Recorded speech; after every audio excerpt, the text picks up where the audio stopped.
నమస్తే welcome to Suman TV నేను హరిత మనలో వచ్చే నెగటివ్ థాట్స్ ని ఎలా ఆపాలి ఎలా ఆపవచ్చు దీని గురించి వివరించడానికి స్టూడియోలో ఉన్నారు law of attraction expert Ramya గారు నమస్తే అండి. నమస్తే అండి. పెద్దవాళ్ళు చెప్తుంటారు కీడెంచి మేలెంచమని, మీరేమో నెగటివ్ థాట్స్ నే ఆపాలి అంటున్నారు. అంటే దీని గురించి మీరేం ఎక్స్ప్లెయిన్ చేస్తారు? కీడెంచి మేలెంచమంటున్నారు. ఇప్పుడు ఏంటంటే మొత్తం నెగటివ్స్ లోకి వెళ్ళిపోయారు. పెద్దవాళ్ళు చెప్పేది ఒక టైంలో కరెక్టే. ఏదైనా డెసిషన్ తీసేటప్పుడు మనం ఫస్ట్ ఏదైతే ఉందో, ఫస్ట్ ఏమైతే వస్తాయో అవి కొంచెం ఆలోచించి చేయమంటారు. కానీ ఇక్కడ ఏమైతుందంటే ప్రతి థాట్స్ ని నెగటివ్ లో తీసుకెళ్ళిపోవడం జరుగుతుంది. మనం ఎలా మార్చుకోవాలి అంటే మార్నింగ్ నుంచి మనం రొటీన్స్ అనేది మనం ప్లాన్ చేసుకోవాలి. ఏదైతే మన థాట్స్ వస్తున్నాయో ఫస్ట్ మనం ఫైండ్ అవుట్ చేయాలి. నెగిటివ్ థాట్స్ ఎందుకు వస్తున్నాయి. మీకు ఒక చిన్న ఎక్స్పెరిమెంట్ అయితే చేద్దాం. ఎక్సర్సైజ్ ప్రతి ఒక్కరికి ఇది ఎక్సర్సైజ్ అనమాట. 21 days చేయండి. మార్నింగ్ లేవంగానే మనం నెగిటివ్ థాట్స్ని అంటే స్టాప్ చేయమన్నప్పుడు మన ఎనర్జీస్ అనేది అక్కడికి వెళ్తాయి. నెగిటివ్ వెళ్తుంది. అలా కాదు, మీకు పాజిటివ్ ఉంటుంది, నెగిటివ్ ఉంటుంది. ఎప్పుడైతే మనము పాజిటివ్ గురించి ఆలోచిస్తామో మనకి ఇప్పుడు రెండు బ్యాలెన్స్గా ఉంటాయి. ఎప్పుడైతే మీరు పాజిటివ్ గురించి ఎక్కువ ఆలోచిస్తారో ఇది హైట్ అవుతుంది, నెగిటివ్ ఏమవుతుంది కిందకి వెళ్ళిపోతుంది. ఎప్పుడైతే మీరు నెగిటివ్ పైకి ఎక్కువ ఆలోచిస్తారో పాజిటివ్ డౌన్ అయిపోతుంది. రైట్? సో మరి ఎలాగ మనం పాజిటివ్ని రేస్ చేసుకోవాలనేది మెయిన్ ఇంటెంట్. నెగిటివ్ అనేది ఎప్పుడు వెళ్ళదు. ఎక్కడైతే మన ధ్యాస పెడతామో అక్కడికి ఎనర్జీ ట్రాన్స్ఫర్ అవుతుంది. మీ ధ్యాస మీరు పాజిటివ్గా ఉన్నప్పుడు పాజిటివ్లోకి వెళ్తుంది, నెగిటివ్స్ ఆలోచిస్తే నెగిటివ్లోకి వెళ్తుంది ఎనర్జీస్. ఇప్పుడు ఏం చేయాలంటే మీకు చిన్న సింపుల్ ఎక్సర్సైజ్ ఒక 21 days చేయండి. మార్నింగ్ లేవగానే జర్నల్స్ అనేది రాయడం చాలా ఇంపార్టెంట్. ఎందుకంటే మీ గురించి మీరు ఒక్క కాస్తైనా టైం స్పెండ్ చేయాలి. మార్నింగ్ అనేది చాలా ఇంపార్టెంట్. ప్రతి ఒక్కరు అందరూ బిజీగా ఉంటారు. కానీ వాళ్ళ గురించి వాళ్ళకి తెలుసుకోవాలిగా. వాళ్ళు ఏం ఆలోచిస్తున్నారు, వాళ్ళకి ఈ లైఫ్ ఎందుకు వచ్చింది, అండ్ ఈ సర్కమ్స్టెన్స్ ఏవైతే ఎన్విరాన్మెంట్ ఉన్నాయో అవి ఏం ఎఫెక్ట్ అవుతున్నాయి, ఏవి కావాలి ఏవి వద్దు ఏవి తెలియటం లేదు. జస్ట్ మార్నింగ్లో లేస్తున్నారు, వెళ్ళిపోతున్నారు, పరిగెత్తుతున్నారు, వాళ్ళ జీవన విధానంలో వెళ్ళిపోతున్నారు. కానీ స్థిమితంగా ఎప్పుడైతే మార్నింగ్ టైం రొటీన్ని ఫాలో అవుతూ ఏవైతే మన లైఫ్లో కావాలో అవి మేనిఫెస్ట్ చేసుకోవచ్చు. త్రూ జర్నల్స్ మనం రాసుకోవచ్చు. అసలు ఏమి కావాలి అనేది ఒక 5 రాయండి. ఈ రోజు చేయాల్సిన పనులు ఉదయాన్నే రాసుకోమంటారా? రాసుకోండి. డేని క్రియేట్ చేసుకోవచ్చు, మంత్ని క్రియేట్ చేసుకోవచ్చు, ఇయర్ని క్రియేట్ చేసుకోవచ్చు. ఏవైతే ఉన్నాయో ఇంపార్టెంట్, నాకు ఏం కావాలి, ఒక హౌస్ కావాలా, లేదంటే ఒక జాబ్ గురించా, లేదా చిన్న థింగ్స్ ఏదైతే ఉన్నాయో అవి ఏవైనా కానీ వాళ్ళ లైఫ్లో ఏవైతే కావాలో అవి రాయండి. ఒక 5 రాయండి. మనకు వెంటనే నెగిటివ్ సెన్స్ వస్తుంది. ఇన్నర్ టాక్ ఇవన్నీ కావాలా నీ దగ్గర లేవు, ఇప్పుడు ఇవన్నీ కూడా ఇన్నర్గా వస్తూ ఉంటుంది. కాబట్టి ఏం చేయాలంటే అసలు ఎందుకు కావాలి అనేది కూడా రాయాలి. ఫస్ట్ వాట్ యూ వాంట్ రాయాలి, కింద వై యూ వాంట్, దానికి రీజన్ రాయాలి. అప్పుడు మీ లోపల దానికి హౌస్ అన్నారు, దానికి సంబంధించిన వై యూ వాంట్ అన్నప్పుడు నీకు ఎందుకు కావాలి అనే క్వశ్చన్ వచ్చినప్పుడు ఆలోచిస్తుంది బ్రెయిన్. ఆలోచించకుండా బ్రెయిన్ ఒకవేళ ఉంటే సెల్ఫ్ టాక్ వస్తుంది, నీకు లేదు, ఇల్లు రాదు, ఇవన్నీ చెప్తుంది. ఎప్పుడైతే నాకు వై యూ వాంట్ అని ఎప్పుడైతే క్వశ్చన్ వేసుకుంటామో దానికి రీజన్స్ అనేది వెతుక్కుంటుంది, దాని మీద ఉంటుంది. కానీ నెగిటివ్లోకి వెళ్ళదు. ఎస్ నాకు ఎందుకంటే నాకు డిజర్వ్నెస్ ఉంది కాబట్టి నాకు ఆ ఇల్లు కావాలి, నేను కష్టపడి నేను చేస్తున్నాను కాబట్టి. కష్టం కూడా లేదండి, లా ఆఫ్ అట్రాక్షన్ కష్టం లేదు, జస్ట్ రైట్ మైండ్ సెట్ ఉంది. నాకు డిజర్వ్నెస్ ఉంది, ఆ విల్లా కానీ ఆ హౌస్ కావడానికి ఆ జాబ్ రావడానికి నాకు డిజర్వ్ ఉంది, ఐ వాంట్, అంతే. ఇప్పుడు మనం జస్ట్ మీకు ఒక ఎలా ఆలోచించాలంటే యూనివర్స్కి చెప్పడం కూడా ఎలాగంటే మనం ఒక రెస్టారెంట్కి వెళ్తాం, రెస్టారెంట్లో ఇలా కూర్చొని మనం ఆర్డర్ చేస్తాం. 10 minutesకో 20 minutesకో ఆర్డర్ అనేది వస్తుంది. మనం యూనివర్స్కి ఎలా చెప్పాలనేది మీకు ఎగ్జాంపుల్గా చెప్తున్నాను. ఎప్పుడైతే మనం ఒక అతనికి ఆర్డర్ చేసామో మన ఫ్యామిలీ మెంబర్స్ అందరం కూర్చొని ఎవరి పనిలో వాళ్ళు ఉంటారు, మాట్లాడుతూ ఉంటారు.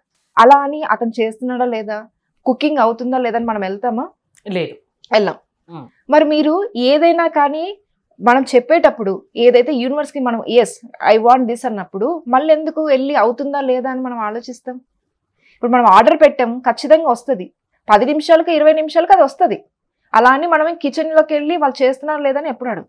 అలాగే బిలీఫ్ సిస్టమ్ అనేది స్ట్రాంగ్గా ఉండాలి ఏ విషయంలో అయినా కూడా. ఎప్పుడైతే మీకు ఎస్ నేను ఇది అనుకున్నాను అది నాకు వస్తుంది అనే బిలీఫ్ సిస్టమ్ ఎప్పుడైతే ఉంటుందో కంపల్సరీ 10 or 20 minutes ఏదైతే ఆర్డర్ ఉందో ఎలా అయితే వస్తుందో మనకు కూడా మేనిఫెస్టేషన్ అలా అయినది. మనం ఏది కోరుకుందో అది అలా అవుతుంది. Belief system is more important. కేవలం నమ్మకమే మనకు కోరికను తీర్చుతుందా? డెఫినెట్గా. మెయిన్గా బిలీఫ్ సిస్టమ్ అనేది యూనివర్స్లో చాలా ఇంపార్టెంట్. ఎప్పుడైతే just you ask you believe it అని అంటారు, you ask and believe it. ఎప్పుడైతే నమ్ముతావో అవి బిలీవ్ చేస్తావో అది నీ వర్క్ వచ్చేస్తుంది అని. కాబట్టి డెఫినెట్గా మీరు చేసే ప్రతి వర్క్ అనేది చాలా ఇంపార్టెంట్. అందుకంటున్నాను, మీకు ఏదైతే కావాలో జస్ట్ రాయాలి, ఏదైతే 5 థింగ్స్ ఏవైతే కావాలో అది రాసుకోవచ్చు చిన్నదే. ఎందుకంటే కాన్ఫిడెన్స్ బిల్డ్ అవ్వాలి కాబట్టి చిన్న దగ్గర నుంచి పెద్ద వరకు టాస్క్లు ఏమైతే ఉన్నాయో అవి రాసుకోండి. మళ్ళీ వై యూ వాంట్ అని అన్నప్పుడు మీకు సెల్ఫ్ టాక్ ఉండదు, మీరు ఆల్రెడీ యాక్టివేషన్లోకి వచ్చేస్తారు. ఎస్, బ్రెయిన్ ఏమవుతుందంటే ఎస్ నాకు ఎందుకు కావాలి ఇల్లు, ఎస్ దీనికోసం కావాలి, ఇలా ఆలోచిస్తాను కానీ నెగిటివ్ థాట్లోకి వెళ్ళదు. ఇల్లు కొనుక్కోవాలంటే దానికి డబ్బు చాలా అవసరం. మరి కొనుక్కునే స్తోమత లేక ఇది నాకు కావాలి అంటే అది ఎలా వస్తుంది? నాకు చిన్న డౌట్. ఇక్కడ ఎప్పుడైతే మీరు రాసుకుంటారో, రాసుకున్న తర్వాత వై యూ వాంట్ అని ఎప్పుడైతే క్వశ్చన్ వేసుకుంటామో ఆ క్వశ్చన్లో నెగిటివిటీ ఉండదు. నీకు రాదు, మామూలు నెగిటివ్ టాక్ ఏంటంటే నీకు రాదు అని.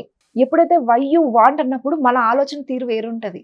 వై యూ వాంట్, నీకు ఎందుకు ఇల్లు అంటే నాకు అర్హత ఉంది, నేను సంపాదించుకుంటున్నాను, నాకు అర్హత ఉంది, నాకు నేను హౌస్ కొంటాను, నేను కార్ కొంటాను, దీనికోసం నాకు కావాలి, నా లగ్జరీ కోసం నాకు కావాలి, అంతే. నువ్వు అడుగుతున్నావు, బిలీవ్ చేయాలి, వచ్చేస్తుంది. నెగిటివ్ థాట్స్ లో ఉండే వాళ్ళకి ఏం చెప్తారు? మనం ఇంతే, మన లైఫ్ ఇంతే. ఎప్పుడైనా కానీ ఎన్విరాన్మెంట్ అంతా కూడా మీకు ఫెమిలియర్గా లేదు, మీ చేతిలో వర్కౌట్ అవ్వటం లేదంటే జస్ట్ కామ్గా ఉండండి. కామ్ అంటే మైండ్ కామ్ చేసుకోవాలి. మనం ఏం చేయకుండా కాదు, వర్క్ కాదు, మైండ్ని ఎప్పుడైతే కామ్గా పెడతారో, న్యూట్రల్లోకి తీసుకొస్తారో, ఏ ఆలోచన ఏమైతే అవని ప్రపంచం ఏదైనా కానీ మనం సైలెంట్ కూర్చొని ఏవి ఆలోచించకపోయినప్పుడు యూనివర్స్ టేకప్ చేస్తుంది ఆ వర్క్ అనేది. ఆ టైం ఇవ్వటం లేదు మనం ఆ గందరగోళం ఏదైతే ఉందో అదంతా తీసుకెళ్ళి ఆ బిలీఫ్ సిస్టమ్ తీసుకెళ్ళి ఆ వర్క్ మీద పెడుతున్నాం. అవుతుందో లేదో అన్నప్పుడు అది అవ్వదు. ఎప్పుడైతే మన చేతిలో ఏది లేనప్పుడు జస్ట్ కామ్గా న్యూట్రల్లోకి వచ్చినప్పుడు యూనివర్స్ టేకప్ చేసేస్తుంది ఆటోమేటిక్గా. మీరు అడిగారు కదా, మీరు న్యూట్రల్లో ఉండడం అనేదే బిలీఫ్ సిస్టమ్. మీరు దాని గురించి ఏమి చేయడం, మీరు కోరుకున్న దాని పట్ల బలంగా ఉండండి, స్టిక్ ఆన్ అవ్వండి అంటున్నారు, అంతేనా? అంతే. ఇంకోటి, కొందరు ఓవర్ థింకింగ్ చేస్తూ ఉంటారు, చిన్న విషయానికే చాలా పెద్దగా ఎక్కడెక్కడికో వెళ్ళిపోతూ ఉంటారు. అలాంటి వాళ్ళకి ఏం చెప్తారు? మెడిటేషన్ చేయమని చెప్తాను ఫస్ట్. మెడిటేషన్ వల్ల ప్రోగ్రామింగ్ ఏవైతే ఫస్ట్ కామ్నెస్ లేదు వాళ్ళకి, ఓవర్ థింకింగ్ అంటే మైండ్ కంట్రోల్లో లేదు వాళ్ళకి. అప్పుడు కంపల్సరీ మెడిటేషన్లో కూర్చోవాలి. వాళ్ళకి మెడిటేటర్స్ కాకపోయినా 5 మినిట్స్ గ్యాప్లో 1 అవర్కి ఒక 5 మినిట్స్ కూర్చోండి. మైండ్ని కామ్ ఎప్పుడైతే మనము ట్యూన్ చేస్తామో అప్పుడు ఓవర్ థింకింగ్ కూడా తగ్గుకుంటూ వస్తుంది.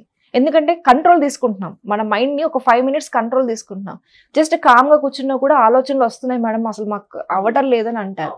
చిన్న మ్యూజిక్ పెట్టుకోండి, లేదంటే బాగా అలసిపోయాక కూర్చోండి. ఏదైనా ఫుల్ వర్క్ చేసి, మంచి రన్నింగ్ చేసి, లేదంటే ఎంత స్విమ్మింగ్ చేసి, ఏదైనా కానీ మన ఇంట్లో యాక్టివిటీస్ ఏదో ఒకటి ఉంటుంది, బాగా అలసిపోయి కూర్చోండి. అసలు తెలియదు ఎంతసేపు అయినా అలా కామ్గా కూర్చునేస్తారు. అక్కడ ఏమవుతుందంటే ప్రోగ్రామింగ్ అనేది కట్ అవుతుంది, ఓవర్ థింకింగ్ అనేది కట్ అవుతుంది. మనం ట్యూన్ చేస్తూ ఉంటాం. చాలా మంచి టెక్నిక్ చెప్పారు. ఎస్, రాను ఏమవుతుందంటే ఇప్పుడు 1 అవర్కి ఒక 5 మినిట్స్ గ్యాప్ ఇవ్వండి, ప్రపంచంతో డిస్కనెక్ట్ అవ్వండి, కళ్ళు మూసుకొని ఏం ఆలోచించకుండా న్యూట్రల్లో ఇట్లా కూర్చొని ఉండండి. మెడిటేషన్ చేసుకోండి, ఊరికే జస్ట్ మ్యూజిక్ పెట్టుకొని. అలా 1 అవర్ 2 అవర్స్కి ఒక్కొక్కసారి చేసినప్పుడు మీకు లైఫ్ మీద కంట్రోల్ వస్తుంది. ఇవన్నీ కూడా మైండ్ కంట్రోల్ లేకనే. అందుకే మెడిటేషన్స్ అనేవి చాలా ఇంపార్టెంట్ అయిపోయింది ఇప్పుడు ఈ మధ్య. మెడిటేషన్ మీ లైఫ్లో ఇంకల్కేట్ అవ్వాలి. మెడిటేషన్ ఏముంది, కళ్ళు మూసుకొని కూర్చుంటే ఏమొస్తుందని అనుకుంటున్నారు, మైండ్ మీద కంట్రోల్ వస్తుంది. ఆ మైండ్ కానీ ఎప్పుడైతే మన కంట్రోల్ వస్తుందో జీవితం అనేది మన చేతిలో ఉంటుంది. మనం ఏదైతే అనుకుంటామో అది తొందరగా అయిపోతుంది. మెడిటేటర్స్కి నాన్ మెడిటేటర్స్కి ఏంటి తేడా అంటే, మెడిటేషన్ చేసినప్పుడు కాస్మిక్ ఎనర్జీస్ వస్తాయి. అది ఏమవుతుందంటే వాళ్ళ వర్క్ మీద ఎన్రూట్ చేస్తారు, చాలా ఫాస్ట్గా అయిపోతాయి. 6 మంత్స్ అవ్వాల్సింది 1 మంత్లో అయిపోతుంది. నాన్ మెడిటేటర్స్ అనుకోండి, వాళ్ళు ఆ ఎనర్జీస్ ఉండవు, తెలీదు, జస్ట్ వాళ్ళు అనుకున్న 6 మంత్స్కి అవుతుంది. ఇంకొందరు ఉంటారు, చుట్టూ ఎవరు మాట్లాడుకున్నా వాళ్ళు మన గురించే మాట్లాడుకుంటున్నారు అన్న ఒక భ్రమలో ఉంటారు. అలాంటి వాళ్ళకి ఏమైనా టెక్నిక్ చెప్తారా? వాళ్ళ మీద నమ్మకం లేకపోవడం, వాళ్ళ మీద సెల్ఫ్ లవ్ అక్కడ రిజంబ్లెన్స్ జరుగుతుంది. మీ లోపల మీరు ఎప్పుడైతే అనుకుంటారో ఎస్ నన్ను వీళ్ళు అనుకుంటున్నారు, వాళ్ళు అనుకుంటున్నారు, మనం వేరే వాళ్ళ గురించి బతుకుతున్నామా? మన గురించి మనం బతకాలి. ఒక్కడిగా వచ్చాం భూమి పైకి, ఒంటరిగా సోల్గా వచ్చాం, ఒంటరిగానే వెళ్తాం, ఎవరితో సంబంధం లేదు. అలా అని సొసైటీని ఎవరిని డిస్టర్బ్ చేయొద్దు, రైట్? సో మన మీద సెల్ఫ్ లవ్ అండ్ మనం చూసే దృష్టి కూడా మన మీద మనం ఒక స్టాండర్డ్ రేంజ్ చేసుకోవాలి. వాళ్ళు ఇలా అనుకుంటున్నారు, వీళ్ళు చాలా మంది అనుకుంటారు. ఎందుకంటే సొసైటీలో ఎవరో ఒకరు వ్యక్తి ఉంటూనే ఉంటారు, రాయి వేస్తూనే ఉంటారు. అలా అని వాళ్ళని పట్టించుకుంటారా? 100 పీపుల్స్లో 95% పాజిటివ్ ఉన్న 5% నెగిటివ్ ఉంటారు. ఇప్పుడు మనం 95% చూడాలా, 5% చూడాలి. 95 ఇక్కడ ఏమవుతుందంటే చాలా మంది ఇక్కడ 5%కి వెళ్ళి చూస్తున్నారు. మన ఎనర్జీ సెట్ వెళ్తున్నాయి దీని మీద. ఇక్కడ లూప్ చైన్ అయిపోయి థింక్ చేసుకుంటూ గిల్టీగా ఫీల్ అవుతూ వెళ్ళిపోతున్నారు. ఎప్పుడైతే మిమ్మల్ని మీరు నమ్ముకుంటారో ఎవరి గురించి బాధపడాల్సిన అవసరం లేదు. ఎందుకంటే మీ గురించి మీకు తెలుసు. ముందుగా మీ గురించి మీరు ఆలోచించండి, నెగిటివ్ థాట్స్ ని పూర్తిగా దూరం పెట్టండి అంటున్నారు. మీరు క్లాసెస్ కూడా తీసుకుంటున్నారు కదా, వీటి గురించి చెప్తారా వాళ్ళకి? డెఫినెట్ గా. అసలు మార్నింగ్ నుంచి ఈవినింగ్ వరకు మనం ఎలా ఆలోచించాలి, మన ఎమోషన్స్ ఎలా క్యారీ చేసుకోవాలి, అసలు మన ఎమోషన్ ఏం తీసుకుంటుంది, ప్రతిదీ కూడా థింకింగ్ ప్యాటర్న్స్ అండ్ ఎమోషన్స్ అనేది మన ఫ్యూచర్ని డిసైడ్ చేస్తుంది. కాబట్టి డెఫినెట్గా థింకింగ్ ప్యాటర్న్స్, పాజిటివ్నెస్ కానీ ఎమోషన్స్ ఏవైతే క్యారీ చేస్తున్నామో దాంట్లో ప్రతిదీ నేను ఎక్స్ప్లెయిన్ చేస్తాను. ఆ way of creating the day అనేది నా సెషన్స్లో జరుగుతాయి. 21 days లో వాళ్ళని చేంజ్ చేస్తారా నెగిటివ్ థాట్స్ ఉన్న వాళ్ళను? డెఫినెట్గా. వాళ్ళ మైండ్ సెట్ అనేది ఎప్పటికప్పుడు అప్గ్రేడ్ అవుతూ ఉంటుంది. ఎలాంటి వాళ్ళు మీ క్లాసెస్ అటెండ్ కావచ్చు? ప్రతి ఒక్కరు. ఏజ్ లిమిట్ ఏమన్నా? No age limit. మాక్సిమం వాళ్ళు హెల్త్ గురించి వస్తున్నారు, వెల్త్ గురించి వస్తున్నారు, అండ్ చాలా పెద్దవాళ్ళు కూడా ఉంటున్నారు. హెల్త్ వాళ్ళ హెల్త్ ఇష్యూస్ చాలా వరకు క్లియర్ అయ్యి, అండ్ జాబ్స్ వాళ్ళు, అమెరికా వాళ్ళు కూడా ఉన్నారు. అమెరికా, ఆస్ట్రేలియా, దుబాయ్, వీళ్ళందరూ కూడా వాళ్ళ లైఫ్ జస్ట్ ఒక మ్యాచ్ బాక్స్ లాగా అయిపోయింది. 9 to 6 రొటీన్ వర్క్స్ అయిపోయినాయి. వాళ్ళ లైఫ్ లో ఒక హ్యాపీనెస్ అవన్నీ లేదు. వాళ్ళ లైఫ్ ని ఇప్పుడు క్రియేట్ చేసుకుంటున్నారు. వాళ్ళు ఎలాగైతే అనుకుంటున్నారో వాళ్ళు అలా క్రియేట్ చేస్తారు. వాళ్ళు ఎలాంటి ఇష్యూస్ ను ఫేస్ చేసినా 21 days లో మీ క్లాసెస్ కి అటెండ్ అయితే వాళ్ళని సెట్ చేస్తారు. డెఫినెట్లీ. H1B వీసాలు అయితే 3-4 వచ్చాయండి మన దాంట్లో. H1B వీసా మీకు తెలుసు కదా, జస్ట్ లక్కీ డిప్ అవన్నీ చాలా ఉంటాయి. అలాంటిది కూడా త్రూ మేనిఫెస్టేషన్ మనం వాళ్ళకి తీసుకొని వచ్చాము. సో మన దగ్గర టెస్టిమోనియల్స్ కూడా ఉన్నాయి వాళ్ళ లాంటి వాళ్ళు. నెగిటివ్ థాట్స్ లో ఉండకండి, మీ గురించి మీరు ఆలోచించండి. నెగిటివ్ థాట్స్ ఉన్నట్లయితే మా దగ్గరికి రండి, మేము సెట్ చేస్తామంటారు. అది కూడా 21 days లోనే. థ్యాంక్ యూ రమ్య గారు, థ్యాంక్స్ ఫర్ కమింగ్. మీరు రమ్య గారి క్లాసెస్ కి అటెండ్ అవ్వాలనుకుంటే స్క్రీన్ పై స్క్రోల్ అవుతున్న నెంబర్స్ కి కాల్ చేయొచ్చు. చూస్తూనే ఉండండి సుమన్ టీవీ.